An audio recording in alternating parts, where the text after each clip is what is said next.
Hello guys. So ito, lunch break. Medyo magulo yung first day ko ngayon, no, sa trabaho. Ito, nakita nyo, wala pa akong uniform. Hindi ko alam yung magiging schedule ko for the week. Actually, basta nangyari lang kahapon, tinawagan lang ako to report today.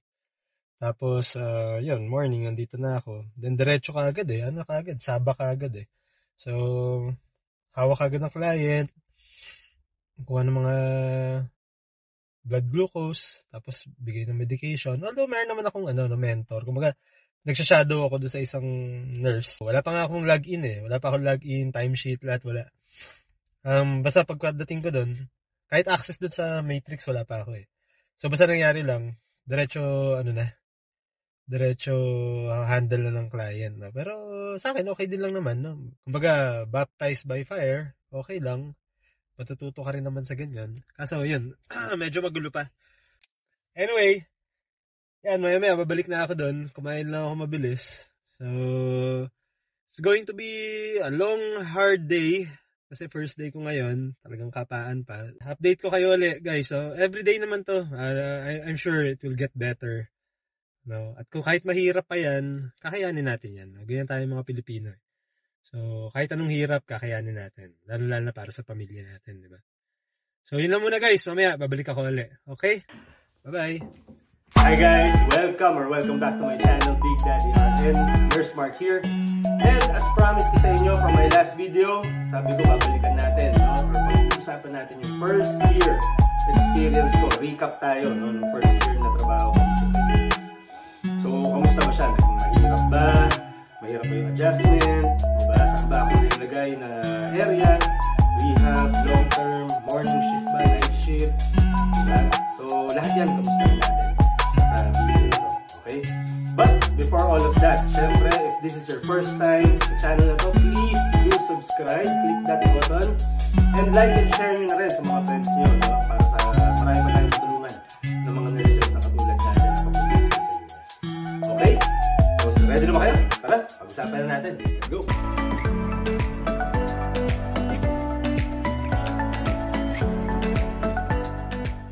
Okay guys, so pag-usapan natin. Ito na. First year work experience ko dito sa US. Yung simula, medyo mahirap talaga. Bakit mahirap? Nagkataon kasi yung facility na pinagtatrabahuhan ko nun. Kasi ngayon nakalipat na ako ng facility, di ba? Yung facility na yon na napasukan ko, although maganda talaga yung facility. Ang medyo medyo problema lang nung time na yon is ako yung first talaga na Filipino nurse na nakuha nila, no? Kumbaga international, no? Galing sa ibang bansa, international nurse na mag-work for them. Ang nangyari, parang hindi nila alam pa kung paano i-handle, no? Kumbaga paano i-orient talaga or ano. Kasi nangyari noon, naalala ko first day ko. Basta sabi lang, sige punta ka ganito. 6:45, no? Kasi ang shift namin is 7 to 7 eh. So, pinapunta ako, 6:45. So, okay. I was expecting na orientation, sabi orientation, as in orientation, no? Orient ka kung ano yung system, di ba? Yung matrix, o ano man yan. Orient ka ng mga lugar, o dito yung supply room, dito yung ano, ganyan. Yun yung ina-expect ko. Akala ko, pupunta lang ako, orient lang ako mabilis, or diba? Or parang review lang, rules, regulations, ganyan, everything. Tapos uwi ka na. Akala ko. Kasi wala talagang sinabing, itong itinerary mo, no? Itong gagawin mo. So, basta sabi lang, mag-uniform ka, pumasok ka. Okay. So, dating ako, punta ako sa shift. So, pinapunta ako sa rehab, no? Rehab hall or yung landing namin. Ibig sabihin nun, yung parang, nandun yung mga med-surg, no, na cases. Okay, sige, punta ako. Endorsement time yun. 6:45. Magulo. Kasi busy, syempre mga nurse eh. So, inaanap ko yung sinong sa akin. Binigyan lang ako pangalan. Sabi ito, hanapin mo to. Siya mag-orient sa'yo. Okay. Punta ka dun. So, endorsement na sila. Endorsement na. Pagdating ko, nag-endorse na sila.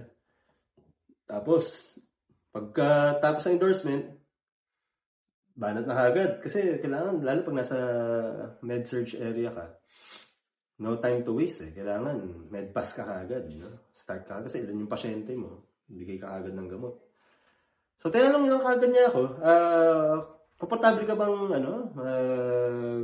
finger stick or tsaka magbigay ng gamot? Sabi ko, sabi ko, syempre, mamaginarte ako. Marunong naman ako magbigay ng gamot, tsaka kung blood sugar lang, sige. Ito yung mga pangalan, ito yung mga finger stick. Dito makikita mo naman yung gamot. Nandito kada isang pasyente dyan, dyan pangalan, dyan yung gamot, magpa-pop up yan, tapos to, bigay mo. So yan, nasa roll pack yan. So talagang, siya, kumbaga, wala talaga ako alam di ba? Wala naman talaga ako alam, galing ako Pilipinas ibang-iba yung sistema sa Pilipinas, ibang-iba yung pagdating ko dito. As in, zero knowledge ako. Hindi ko alam kung ano yung matrix, hindi ko alam kung ano yung roll pack, di ba? Hindi ko alam. Talagang, kung ano lang sinasabi niya, okay, ito ba yung pangalan ng pasyente, ito ba yung gamot? Sige, nandito daw yung gamot, ito yung time, dapat bigay ko. Okay. Di ginawa ko. Sobrang, talaga, mahirap na experience for me. And I'm sure para sa mga darating na bago, kaya sinasabi ko na to, kaya ginagawa ko na tong video na to, para at least alam niyo na yung mga, kung may kakilala kayo na una dito, matanong niyo na kung paano yung sistema. Kasi, to be honest, wala akong mapagtanungan Nung nasa Pilipinas ako noon, yung kaibigan ko na nasa California, which is best friend ko talaga, OR nurse siya So, hindi naman siya sa long-term care or hindi siya sa mga SNF. Kaya wala rin ako matanong, no? Talagang, or siguro, maganda magtanong kayo sa mga Lefora or no? Na hindi ko nagawa ng time na yun. Basta sugod lang ako. Kasi na-expect ko nga may orientation naman di ba? Baka tuturo sa akin paano gamitin yung computer, di ba? Tuturo sa akin na ganito yung system nila, ito yung mga gamot ng pasyente, ito yung mga rooms, ganito. Wala talagang ganun. Walang ganun. So, pagpasok, banat. Diretso medpass, diretso treatments, kung may dressing, palit ng dressing. So, talagang medyo nawindang talaga ako nung una. First days ko talaga sa duty. Sobrang, grabe to. Parang ganun. So, actually, very apologetic naman yung, yung nagtitrain sa akin nun. Yung first day ko na yun. Although, naging kaibigan ko rin talaga na nurse dito sa US.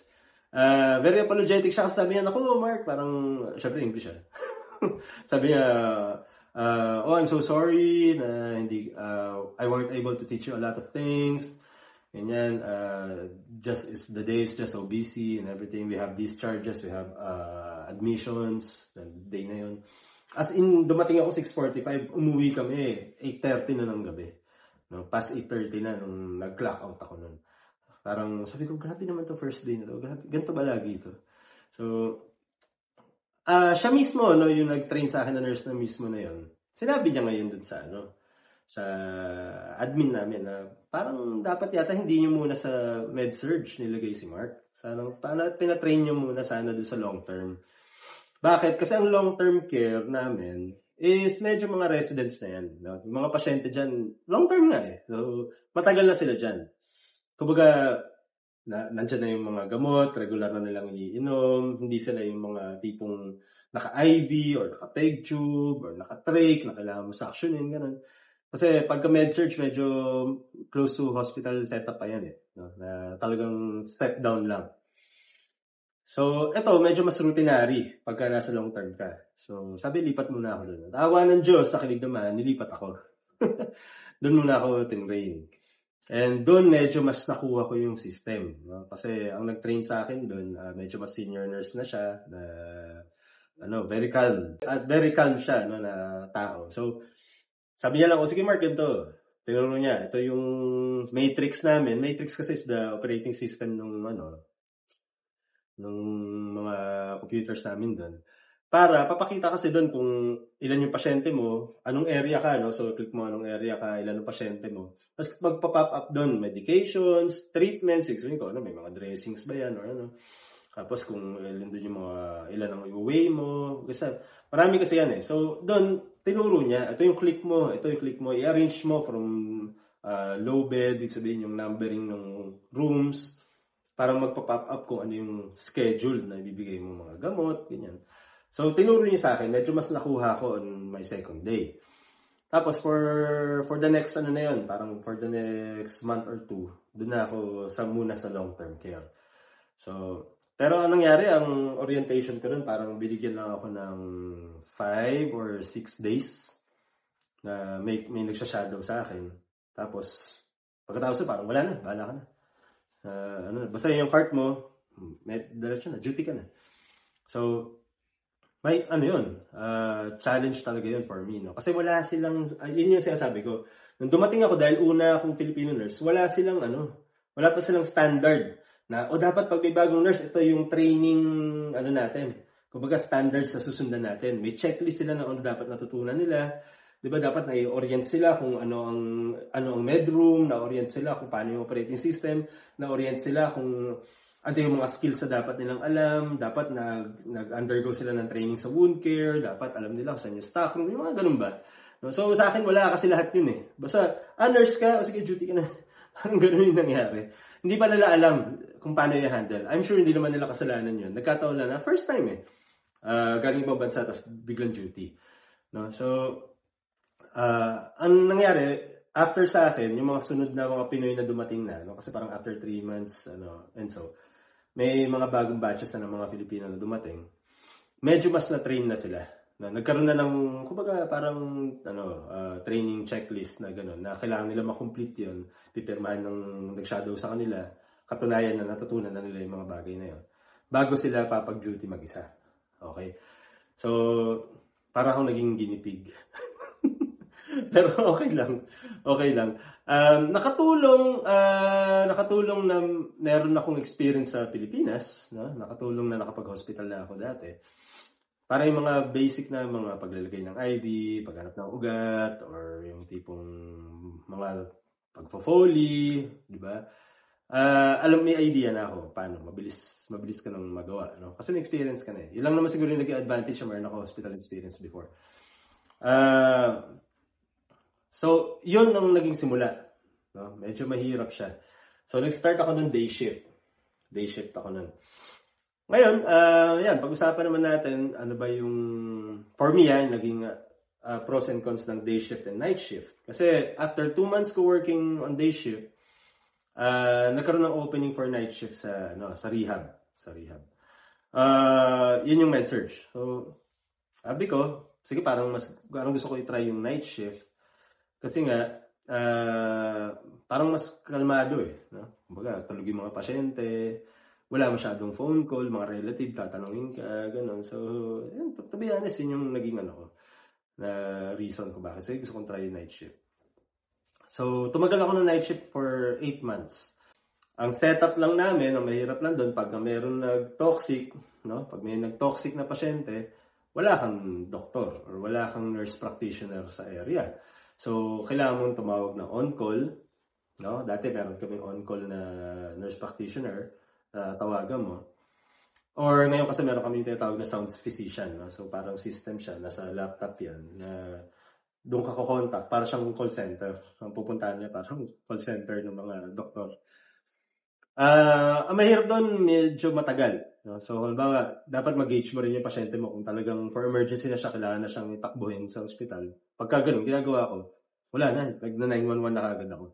Tawag ako 911, EMS, para sunduin yung pasyente, so document ko na yan. So, ganun. Ngayon, pagka yung unti-unting nagtotoxic yung pasyente, yan, pwede mong gamitin yung sounds. Or kunyari, may dumating na laboratory na sabi, may pneumonia. Kailangan mag-start ng pagka dumating ang laboratory middle of the night na, may pneumonia pala yung pasyente. Diba? Kaya nag-x-ray yan, sabi, pneumonia. Kailangan mag-start ng antibiotic nun. So, kailangan mo kumontak talaga ng physician or ng NP. Diba? So, di mo naman tatawagin 911 para mag-start ng antibiotic. So, ganun. So, yun yung mga minsan hassle, no? sa night shift. Pero, all in all, okay naman siya. For me, kung night person ka, hindi ka naantok sa gabi, okay din. Okay sa'yo yun. Sa akin kasi minsan, middle of the night talaga, babagsak ako. Basta past 12 o'clock na, wala na, hirap na ako yan. Kahit mag-charting ako, hirap na talaga. After nun, last mga 4 months ago, nagkaroon ng opening kasi for weekend nurse. And kailangan nila ng RN. Kailangan nila ng RN ng Friday, Saturday, Sunday. Ang kagandahan nun, meron din extra pay yun kasi may weekend contract yun eh. No? So may additional ka per hour, maliban sa base pay mo. Tapos may weekend differential pa. So, uy, okay yan, sabi ko pa. Pero ano siya, day shift. Ang mga challenges lang naman sa day shift is, yun, syempre, pagka sa weekends yan, kadalasan nandiyan yung mga bisita, maraming relatives, pupunta. At yun, no? Expect mo na marami kang phone call, marami kang inquiry regarding sa pasyente mo. Medyo mas busy talaga pag day shift. No? And ganun din naman, no? Pagka Saturday, Sunday, wala rin kaming physician. So wala kaming NP or nurse practitioner. Kaya pag Saturday and Sunday, nag-toxic yung pasyente mo, ganun din. No? Either kung may on-call kayo doon or kung meron kang sound physician, ganun din yung gagawin mo. No? Pero for me, nung nag-weekend ako, medyo mas okay ako. Kasi yung weekend nurse na yon sa long term. So, bumalik ako sa long term, medyo mas gusto ko talaga siya kasi mas routinary. No? Kumbaga, hindi ako ganun ka-stressed out. In a way kasi parang mas regular yung mga pasyente kasi long term na sila doon. Mas nakikilala ko, mas nakakwentuhan ko yung pamilya, mas nakikilala ko yung pasyente. No? So nandiyan kasi yung mga dementia patients namin, Alzheimer's, yung mga pang long term talaga. So siguro for me parang mas naging inclined lang ako to doing long term care. So 3 months after yun, nakakuha na ako ng approval na makalipat ako dito sa Pulaski. And yun nga lang, paglipat ko dito sa Pulaski, ang opening nila for rehab din. So, rehab. And yung rehab dito medyo mas matindi. Mas matindi sa matindi. So, yun. Mahirap, na talagang super busy talaga. So, at first, medyo na-overwhelm ako ulit kasi nasanay na ako sa long term eh. So, very busy siya, talagang parang hospital setting. I'm sure maraming mga nanonood na nurses dito na sabihin, wala yan, sa amin yun, mas mahirap pa. Diba? Ayun, kanya-kanyang tolerance kasi yan eh. Kanya-kanyang area yan. No? Ibang state, mas mahirap pa. Sabi lang, mas marami kaming pasyente dito, 30. So, lang yan, kanya-kanya lang yan talaga. So for me, siguro, kaya naman kung kakayanin. Magagawa ko nga eh. Kaso, bandang huli kasi as a nurse, mahahanap mo yung preference mo eh. No? Kaya nga may mga specialty. Yung iba nagiging dialysis nurse, yung iba nagiging ICU nurse. Yung iba gusto nila yan eh. Di ba? Yung iba nagiging sa long term. And, at this stage sa career ko dito sa US, parang nakikita ko yung sarili ko more on sa long term care. Hospital, option bang bumalik sa hospital? Dahil nag-hospital na ako dati, wala siya masyado sa option ko ngayon. No? Travel nurse, hindi ko pa alam. So, sa ngayon kasi parang pinapakalma ko muna. Pinapa-steady ko muna yung setup namin dito. Yung anak ko syempre nag-aaral. So, something na kaya naman mas pinipili ko yung long term kasi balance din eh. Hanap ko lagi balance eh. Yung ayoko rin naman yung nagtatrabaho ka. After ng 3 or 4 days mo nagtrabaho, yung lagapak ka na, sobrang pagod mo na. Hindi na.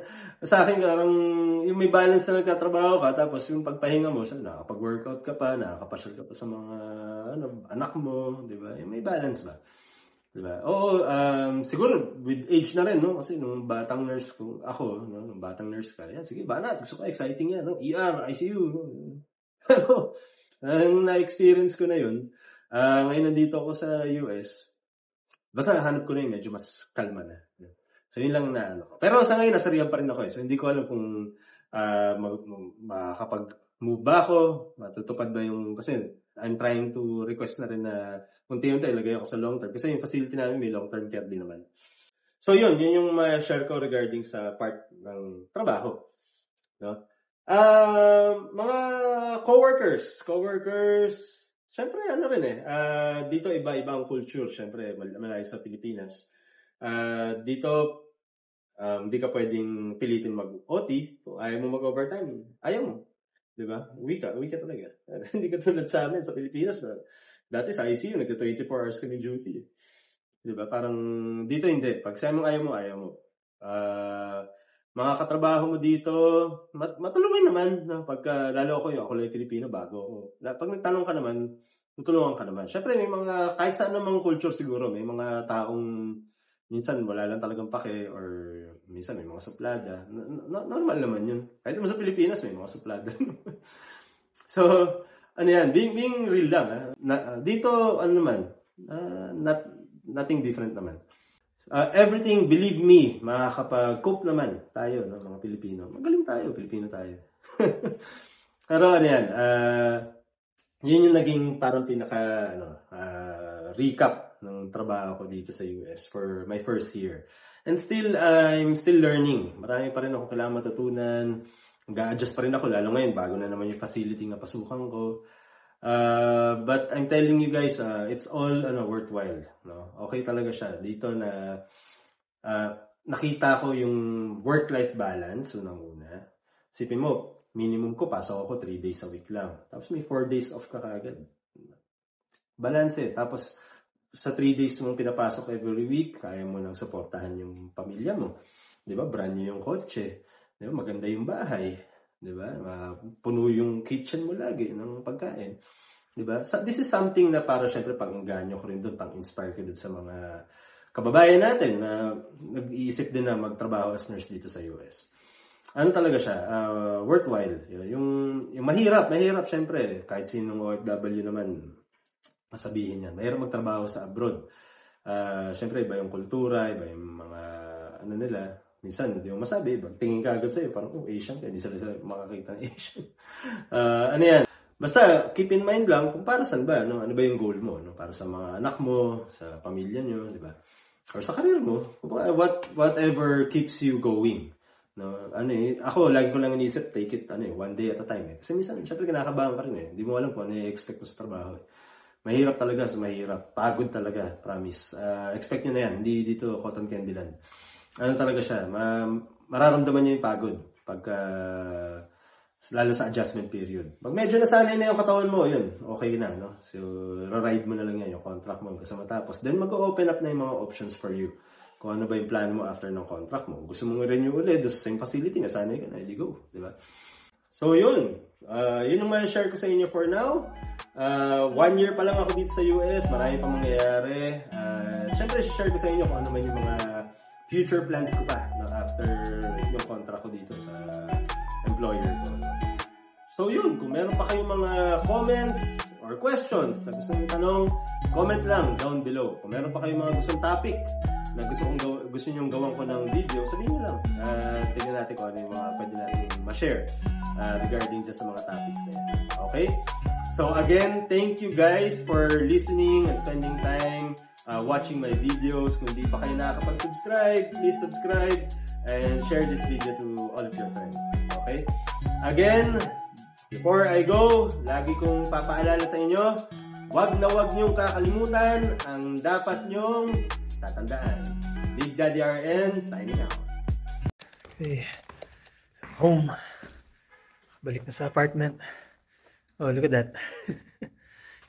Welcome home, Dad. First day, December 16. It was a long day. Haba ng duty. I was in the facility ng 6:45 and now time check, it's 8:20. No? May nag-toxic kasi. Nag-toxic na pasyente, we had to call on the ER para mapadala dun yung pasyente. Yan, dami, mahaba ang storya. So, uwi muna tayo. Ito. Tayo.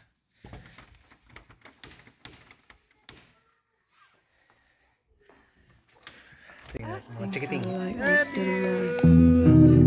Hi, where's my baby?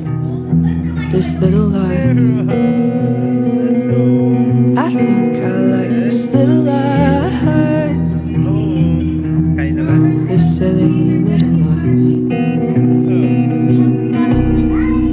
I think I like this little life. Daddy.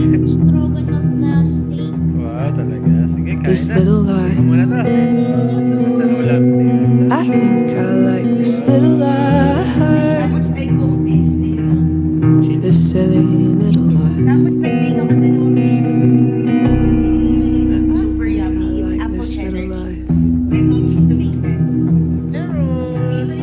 This little life.